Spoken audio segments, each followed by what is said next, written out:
Hey everybody, Nick Espinoza, your chief security fanatic here. And today in Meta News, no surprise, their security sucks. And in other news, water is wet and the sky is blue. So here's what's going on. If you couldn't tell from the title of this video slash podcast, or if you're listening to this on the radio, let's dive in because quite frankly, Mariella Moon of Engadget had a good write-up on this, and this is a long time coming. And if you're a long-time listener or follower of mine, you know I've been railing against Facebook, aka Meta, forever, to the point where I actually did a video entitled, "It's Time to Put Mark Zuckerberg in Jail," and it still is. So with that, let's head on over to Europe and talk about the Irish Data Protection Commission, because they just hit Meta with a $101.5 million fine, that's 91 million euros for you Europeans, after wrapping up an investigation into a breach back in 2019, which I actually talked about back then. But here's what happened back then.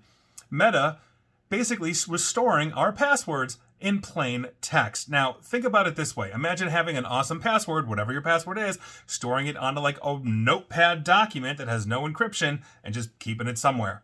That's basically what they did to a lot of us. Now, their original announcement only talked about how they found some user passwords stored in plain text in January of that year. But a month later, they updated their announcement to reveal that millions of Instagram passwords were also stored in easily readable formats. Now, Meta did not say how many accounts were affected, but a senior employee talking to Krebs on Security, who again, big fan of that show, big friend of this show, back in the day said that it involved up to 600 million passwords, which is a significant number because the active accounts at the time were probably around 3 billion or so, God knows how many bots. So that's a lot of passwords in the world. Now, some of these passwords were stored in easily readable formats, basically all the way since 2012. So they had been doing this for at least 7 years as far as we know. They were also reportedly searchable by over 20,000 Facebook employees, though the Data Protection Commission has clarified in its decision that they were at least not made available to external parties. But 20,000 Facebook employees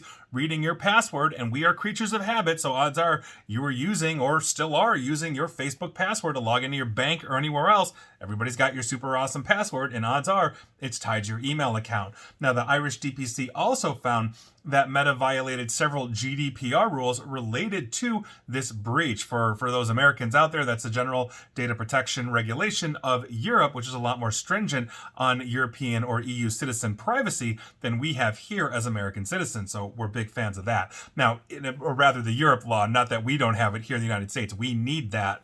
Now, they determine that the company failed to, quote, notify the DPC of a personal data breach concerning storage of user passwords in plain text, and then without undue delay failed to, quote, document personal data breaches concerning the storage of user passwords in plain text. They also said that Meta violated GDPR by, of course, not using appropriate technical measures to ensure security of passwords, because you don't store passwords in an unencrypted manner, and they were doing it for about 600 million of us. This is absolutely ridiculous. It continues to be a problem, not to mention rampant disinformation, not to mention the fact that we have huge security issues during a political cycle right now. It has been on and on and on. Meta, quite frankly, I think is trash.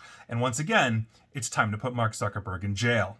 And please like, share, follow me here on Facebook and Twitter at NickAESP. And yes, follow me on Facebook. And I'm going to basically boost this video slash podcast to see if I can basically get it past their censors so you can hear the truth about this garbage company. And as always, stay safe, stay online, and please attempt to stay private. Thanks, everybody.